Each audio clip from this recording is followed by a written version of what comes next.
Hey! Nanggulat.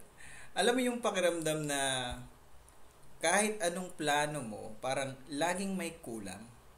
O parang hindi ka sure kung saan ka patungo?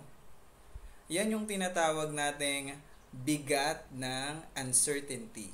At yan yung gusto kong pag-usapan natin ngayon. So this day is our day 23 and it's 5th of May of 2025. I want to talk about something that we feel but we rarely talk about. So ito yung tinatawag na the weight of the unknown, no? So these days sobrang daming pagbabago. So meron na tayong AI, inflation, wars, trabaho, side hustle, accidents, and what's next? Figure it out, no?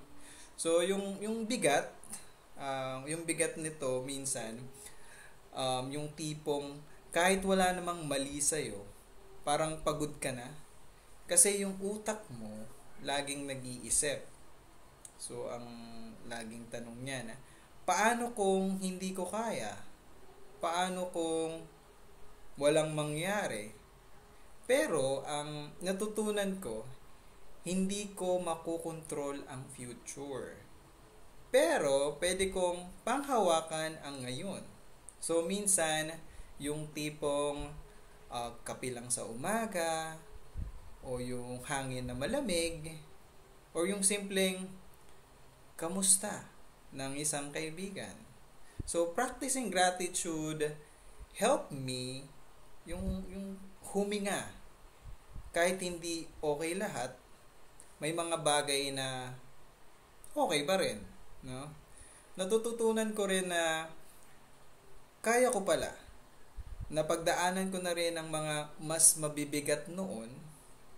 Hindi ko napansin, pero every time na bumabangon ako, kahit pagod na ako, yun pala yung tinatawag nating resilience, no? Self-care ngayon para sa akin, it's like learning rest without guilt, no? So, and to say na okay lang na hindi ko alam ang lahat. Parang clear ang ano natin ang pag-iisip natin eh. So, hope is not pretending everything is fine. So, hope is choosing to move kahit hindi mo pa nakikita yung buong daan, kung saan patungo. Minsan, imagination lang ang meron tayo. Pero, I think that's enough to dream again and try again and believe that there's something better ahead. No? Small steps, consistent steps, kahit isang hakbang lang sa isang araw, ang importante, umaabante. So, walang straight line ang pagbangon. May araw na okay, may araw na gusto mong bumigay, pero every time you choose to breathe o yung huminga, to try, to hope, that's progress.